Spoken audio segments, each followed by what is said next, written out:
Good evening, boils and ghouls, and welcome back to EP9 Storytime.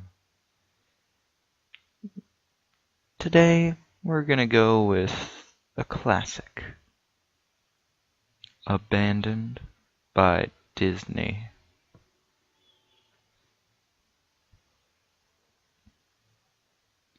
Some of you may have heard that the Disney Corporation is responsible for at least one real, live ghost town. Disney built the Treasure Island Resort in Baker's Bay in the Bahamas. It didn't start as a ghost town. Disney's cruise ships would actually stop at the resort and leave tourists there to relax in luxury. This is a fact. Look it up. Disney blew $30 million on the place. Yes, $30 million. Then they abandoned it. Disney blamed the shallow waters, too shallow for their ships to safely operate, and there was even blame cast on the workers, saying that since they were from the Bahamas, they were too lazy to work a regular schedule. That's where the factual nature of the story ends. It wasn't because of sand, and it obviously wasn't because foreigners are lazy. Both are convenient excuses. No, I sincerely doubt those reasons were legitimate. Why don't I buy the official story? Because of Mowgli's palace. Near the beachside city of Emerald Isle in North Carolina, Disney began construction of Mowgli's palace in the late 1990s. The concept was a jungle-themed resort with a large, you guessed it, palace in the center of the whole thing. If you're unfamiliar with the character of Mowgli, then you might better remember the story The Jungle Book, if you haven't seen it anywhere else. You'd know it as the Disney cartoon from decades past. Mowgli is an abandoned child in the jungle, essentially raised by animals, and simultaneously threatened and pursued by other animals. Mowgli's palace was a controversial undertaking from the start. Disney bought up a ton of high-priced land for the project, and there was actually a scandal surrounding some of the purchases. The local government claimed eminent domain on people's homes, then turned around and sold the properties to Disney. At one point, a home that had just been constructed was immediately condemned with little to no explanation. The land grabbed by the government was supposedly for some fictional highway project. Knowing full well what was going on, people started calling it Mickey Mouse Highway. Then there was the concept art. A group of stuffed shirts from Disney Company actually held a city meeting. They intended to sell everyone on how lucrative this project was going to be. For everyone. When they showed the concept art, this gigantic Indian palace, surrounded by a jungle, staffed with men and women in loincloths and tribal gear, well, suffice to say, everyone flipped their shit. We're talking about a large Indian palace, jungle, loincloths, not only in the center of a relatively wealthy area, but also a somewhat xenophobic area of the southern USA. It was a questionable mix at that point in history. One member of the crowd tried to storm the stage, but he was quickly subdued by security after he managed to break one of the presentation boards over his knee. Disney took that community and essentially broke it over its knee as well. The houses were razed, the land was cleared, and there wasn't a damn thing anyone could do or say about it. Local TV and newspapers were against the resort at the beginning, but some insane connection between Disney's media holdings and the local venues came into play, and their opinions turned on a dime. So anyway, Treasure Island, the Bahamas. Disney sunk those millions in and then split. The same thing happened with Mowgli's Palace. Construction was complete, visitors actually stayed at the resort, their surrounding communities were flooded with traffic and the usual annoyances associated with an influx of lost and irate tourists. Then it all just stopped. Disney shut it down and nobody knew what the hell to think. But they were pretty happy about it. Disney's loss was pretty hilarious and wonderful to a large group of folks who didn't want this in the first place. I honestly didn't give the place another thought since hearing it closed over a decade ago. I live maybe 4 hours from Emerald Isle, so really I only heard the rumblings and didn't experience any of it firsthand. Then I read this article from someone who had explored the Treasure Island resort and posted a whole blog about all the crazy shit he found there. Stuff just left behind. Things smashed, defaced, probably ruined by the disgruntled former employees who had lost their jobs. Hell, the locals from all around had probably had a hand in wrecking that place. People there just felt just as angry about Treasure Island as folks here did about Mowgli's Palace. Plus, there were rumors that Disney had released their aquarium stock into the local waters when they closed, including sharks. Who wouldn't want to take a few swings at some merchandise after that? Well, what I'm getting at is that this blog about Treasure Island got me thinking. Even though many years had passed since its closing, I figured it might be cool to do some urban exploration at Mowgli's Palace. Take some photos, write about my experience, and probably see if there was anything I could take home as a memento. I'm not going to say I wasted no time in getting there, because honestly it took me another year after I first found that Treasure Island article to get around to going up to Emerald Isle. Over the course of that year, I did a lot of research on the Palace Resort, or rather, I tried to. Naturally, no official Disney site or resource made any mention of the place that had been scrubbed clean. Even odder, however, was that nobody before myself had apparently thought to blog about the place, or even post a photo. None of the local TV or newspaper sites had one word about the place, though that was to be expected since they had all swung Disney's way. They wouldn't be out there lauding their embarrassment, you know? Recently, I learned that corporations can actually ask Google, for example, to remove links from search results, basically for no good reason. Looking back, it's probably not that nobody spoke of the resort, but rather their words were made inaccessible. So in the end, I could barely find the old place. All I had to go on was an old-as-hell map I'd received in the mail back in the 90s. It was a promotional item sent out to people who had recently been to Disney World. And I guess since I had been there in the late 80s, that was recent. I didn't intend to hang on to it. It just got shoved with my books and comics from my childhood. I'd only remembered it months into my research, and even then it took me another few weeks to locate the storage bin my parents had shoved it all into. But I did find it. Locals were no help, as most were transplants who had moved to the beach in recent years, or old residents who just sneered at me and made rude gestures the second I managed to say, "Where would I find Mowgli's?"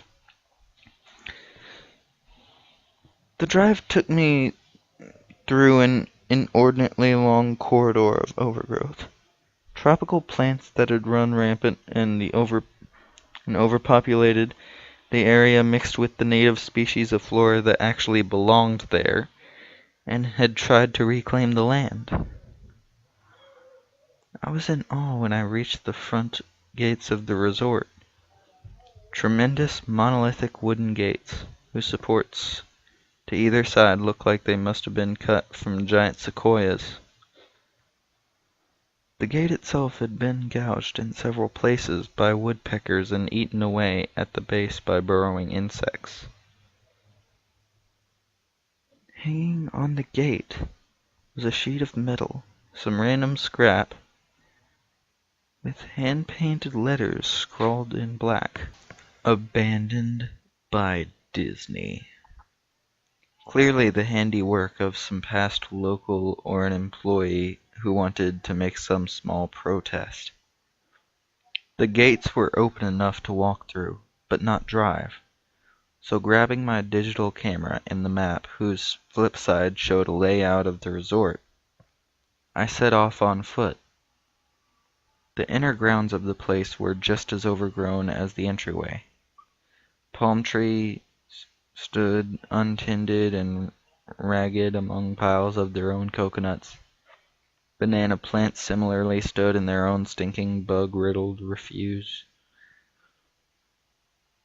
There was this sort of clash between order and chaos, as carefully planted rows of perennial flowers mixed with obnoxious tall weeds and stinking blackened mushrooms. All that remained of any outdoor structures were broken, rotting wood and various charred bits of unidentifiable material. What was most likely an information booth or an outdoor bar was now simply a pile of assorted debris, now chopped up by past vandalism and ravaged by weather. The most interesting thing on the grounds was a statue of Baloo, the friendly bear from the Jungle Book, which stood in a sort of courtyard in front of the main building. He was frozen in a jovial wave toward no one, staring into empty space with a silly, toothy grin, as birdshit covered whole swaths of his fur in vines ensnared his platform. I approached the main building, the palace, only to find the outside of the building covered in graffiti where the original paint hadn't peeled and chipped away. The front doors weren't just open. They had been taken off their hinges and were stolen. Above the front doors, or the gaping maw where they had been, someone had once again painted "Abandoned by Disney." I wish I could tell you all about the awesome stuff I saw inside the palace. Forgotten statues, abandoned cash registers, a fully fledged secret society of homeless bums. But no. Inside of the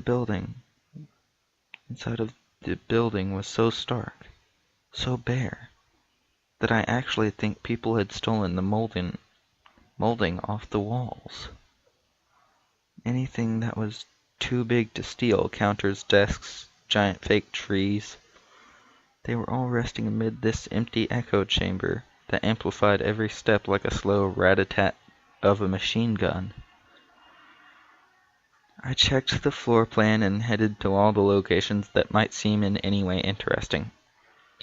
The kitchen, as you'd imagine, an industrial food prep area with all the appliances in space, no expenses spared. Every glass surface was broken, every door knocked off its hinges, every metal surface kicked and dented. The entire place smelled like very old piss. The huge freezer, not even remotely cool now, had row upon row of empty shelf space. Hooks hung from the ceiling, probably for hanging cuts of meat, and as I stood inside for a moment, I noticed they were swinging. Each hook swung in a random direction, but their movements were so slow and small that it was almost impossible to see. I figured it had been caused by my footsteps, so I stopped one from swinging by clutching it in my fist, then carefully letting go. But within seconds it started to swing once more. The bathrooms were in much the same state as the rest of the place. Just like the Treasure Island resort, someone had methodically smashed each porcelain commode with coconuts and other implements.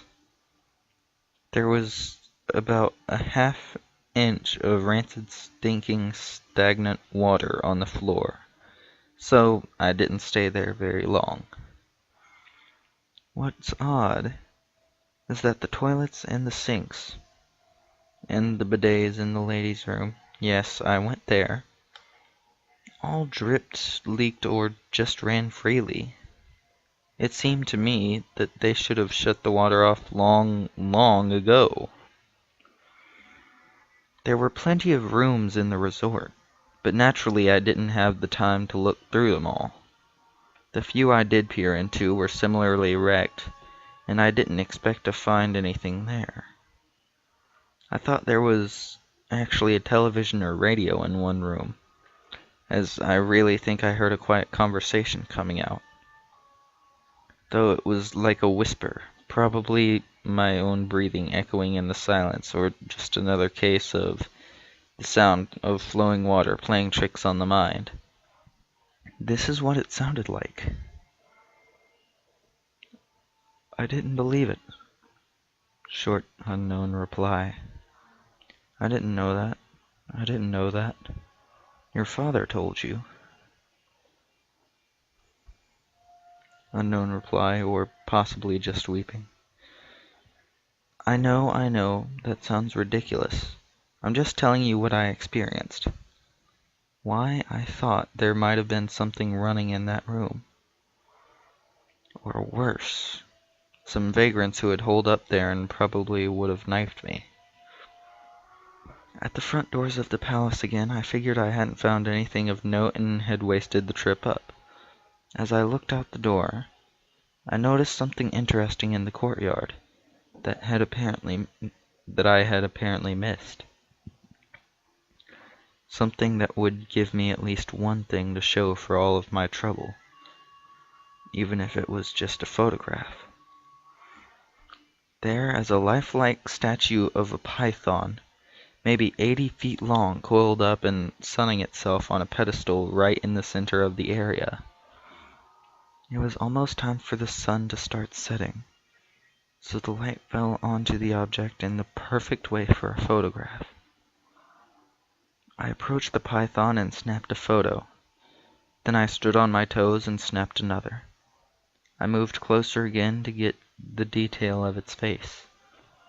Slowly, casually, the python lifted its head, looked directly into my eyes, turned, and slithered off the pedestal across the grass and into the trees. All 80 feet of it. Its head long disappeared into the woods before its tail even left the sunning spot. Disney had released all their exotic animals onto the grounds. Right there on my floor plan map was the reptile house. I should have known. I'd read about the sharks at Treasure Isle, and I should have known they'd done this. I was dumbfounded, just utterly stupefied.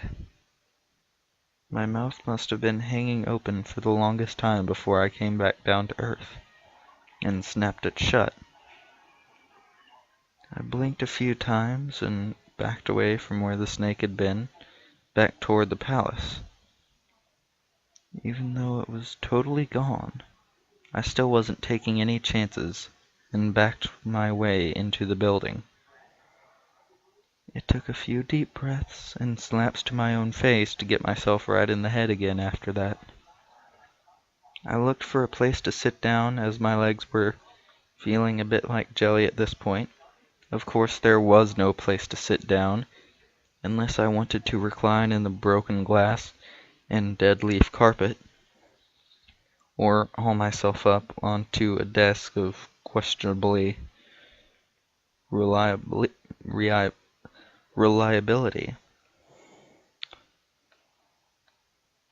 I had seen some stairs near the palace's lobby and decided to go have a seat there until I felt better.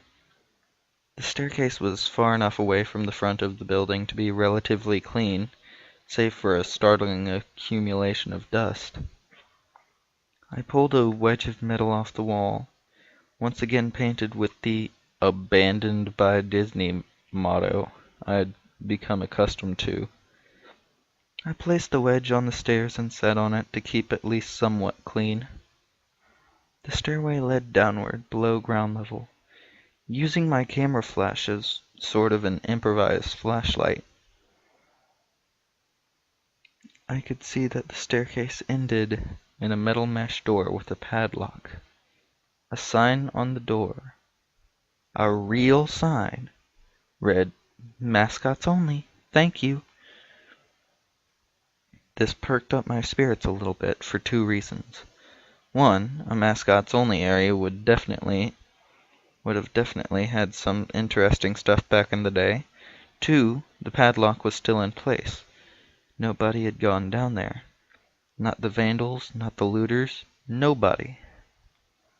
This was the one place I could actually explore, and perhaps find something interesting to photograph, or wantonly steal.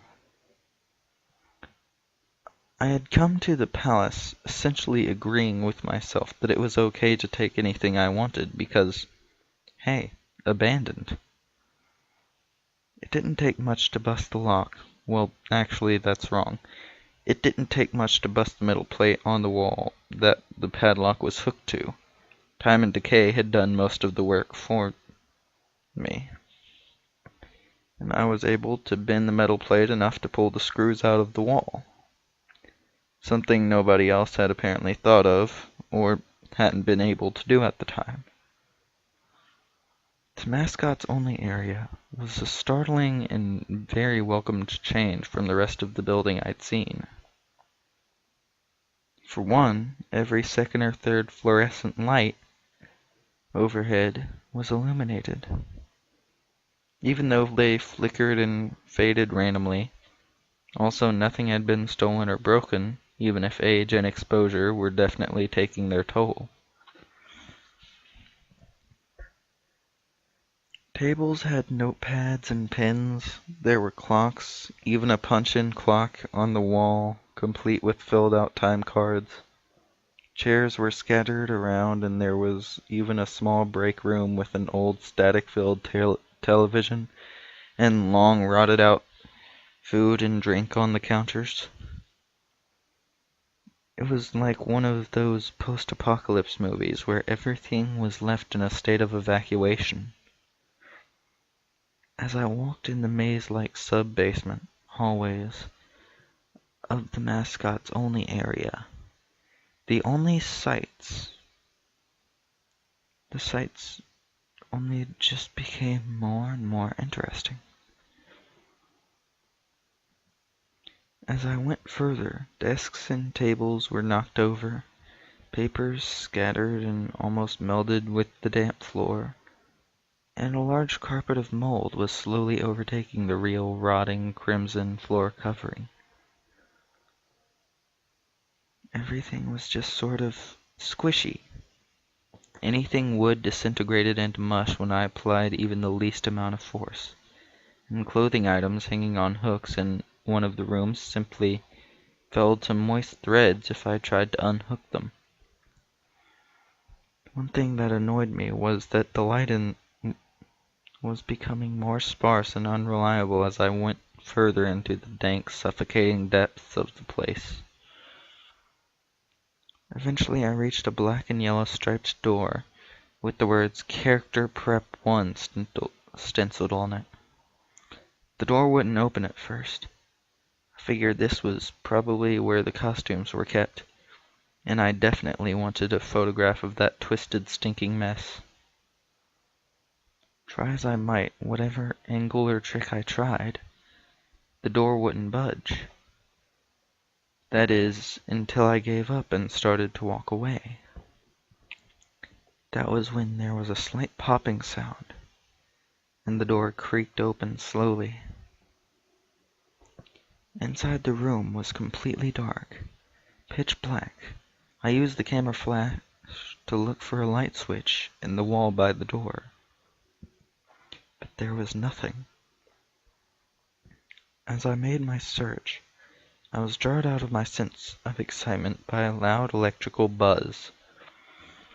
Rows of lights overhead suddenly flashed to life, flickering and fading in and out like the rest I had passed.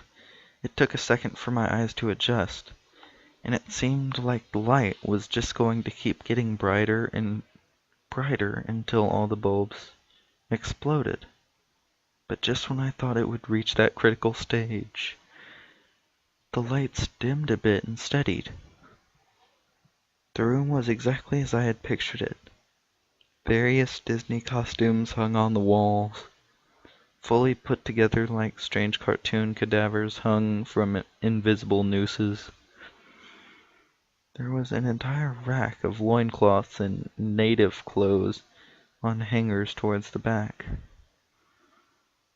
What I found odd, and what I wanted to photograph right away, was a Mickey Mouse costume at the center of the room. Unlike the other costumes, it was lying on its back in the center of the floor like a murder victim. The fur on the costume was rotten and shedding, creating bare patches. What was even odder, however, was the color of the costume. It was like a photo negative of the actual Mickey Mouse. Black where he should have been white, and white where he should have been black. His normally red overalls were light blue. The sight was off-putting enough that I actually put off photographing the thing until last. I took a picture of the costumes hanging on the walls. Upward angles, downward angles, side shots to show an entire row of frozen, putrid cartoon faces, some with plastic eyes missing. Then I decided to stage a shot. Just one of the bedraggled character heads on the slick, grimy floor. I reached for the headpiece of a Donald Duck costume and carefully removed it so the thing wouldn't fall apart in my hands. As I looked into the face of the wide-eyed, moldering head, a loud clattering sound made me jump with fright. I looked down at my feet. There, between my shoes, was a human skull. It had fallen out of the mascot head and shattered into pieces at my feet. Only the empty face and lower jaw remained, staring up at me. I dropped the duck head immediately, as you'd expect, and moved for the door. As I stood in the doorway, I looked back to the skull on the floor. I had to take a picture of it. You know? I had to, for any number of reasons that may seem silly, but only if you don't think it through. I'd need proof of what happened, especially if Disney was going to somehow make this go away. I had no doubt in my mind right from the start that even if this was just gross negligence, Disney was responsible for this. That's when Mickey, that photo negative opposite Mickey, in the middle of the floor, started to get up. First sitting up, then climbing to its feet, the Mickey Mouse costume, or whoever was inside of it, stood there at the center of the room, its fake face staring directly at me, as I mumbled, "No," over and over and over. With shaking hands, a violently thrashing heart, and legs that had once again turned into jelly, I managed to lift the camera and aim it at the opposite creature now quietly sizing me up. The digital camera's screen displayed only dead pixels in the shape of the thing. It was a perfect silhouette of the Mickey Mouse costume. As the camera moved in my unsteady hands, the dead pixels spread, marring the screen to wherever Mickey's outline moved to. Then the camera died, went blank and quiet and broken. I raised my eyes once again to the Mickey Mouse costume. "Hey," it said in a hushed, perverted, but perfectly executed Mickey Mouse voice. "Wanna see my head come off?" It started to pull at its own head, working its clumsy, glove-clad fingers around its neck with clawing, impatient movements, similar to a wounded man trying to pull himself free of a predator's jaws. As it worked its digits into its neck, so much blood, so much thick, chunky, yellow blood. I turned away as I heard a sickening tearing of cloth and flesh. Only cared about getting away. Above the doorway of this room, I saw the final message clawed into the metal with bone or fingernails. Abandoned by God. I never got the pictures out of the camera. I never wrote the blog entry about it. After I ran from that place, fled for my sanity if not my very life, I knew why Disney didn't want anyone to know about this place. They didn't want anyone like me getting in, and they didn't want anything like that getting out.